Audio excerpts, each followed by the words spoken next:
Hello पिलामाने समस्त को Odia sir YouTube channel को स्वागत। यह भिडियोटी सप्तम श्रेणी पिलामानंक सप्तम श्रेणी ओडिया पाठ पानी रे पानी यह पाठर समस्त प्रश्नपत्र आज आम आलोचना करवा।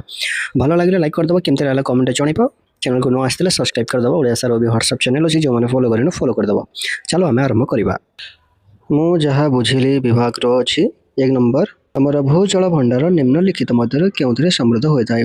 उत्तर हम पोखरी और ह्रद द्वारा। 2 नंबर देख निम्नलिखित मध्य क्यों कथाटी जलचक्र सहित संपर्कित। उत्तर हम समुद्र उठुवा बाष्प बादल हो बरसवा। नंबर 3 यही बड़ भूल दंड एवं आम समस्त को मिलुअछि। एठार क्यों भूल आड़ को संकेत करा जाउछि। उत्तर हम ऑप्शन पोखरी गुड़िक अलिया पोती देवा। ये है सठिक उत्तर। तापरे आस मेला करवा अच्छी कष्टम को देखा। एक को आम जोड़ा वर्षा जल संग्रह क्या जोड़ा। वर्षा जल को प्राकृतिक अथवा कृत्रिम रूप से पृथ्वी में संग्रह करवा। 1 को 2 सहित जोड़ा। नंबर 2 जल संकट हम क्या जोड़ा। जलर परिमाण कमी जा। 3 नंबर जलचक्र कौन और 3 को जोड़ा समुद्र उठुवा बाष्प बादल हो पानी रे बदली जावा और वर्षा द्वारा पुनः समुद्र में मिसिवा।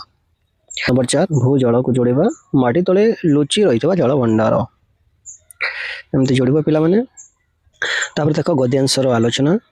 यही पाठर बाछिक केत वाक्य निम्न दि जाए मन दे पढ़ और निजर सहपाठी सहित आलोचना कर। तापर देखा आस चिंता करवा। क नंबर देख पाठर पृथ्वी को विराट बड़ सरा घड़ी बोली कहीं कहुई। उत्तर देख एमती लिख।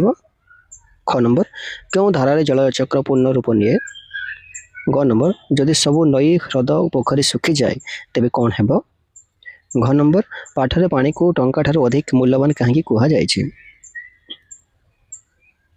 शीर्षक गुड़िक देख यही पाठर शीर्षक पानी रे पानी दि जाए।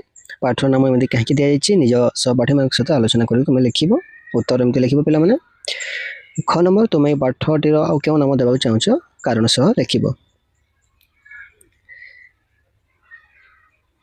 शब्दर प्रयोग अच्छी देख ये 2टी वाक्य दिगला और द्वितीय वाक्य में गोटे शब्द उठागला से ऊपर लिखार अच्छे। समानार्थक शब्द गुड़िक ये अच्छी। सूर्यंकर समानार्थक शब्द गुड़िक ये अच्छी। पानीर समानार्थक पादल पवनर ये शब्द गुड़िक एमती तुम लिख।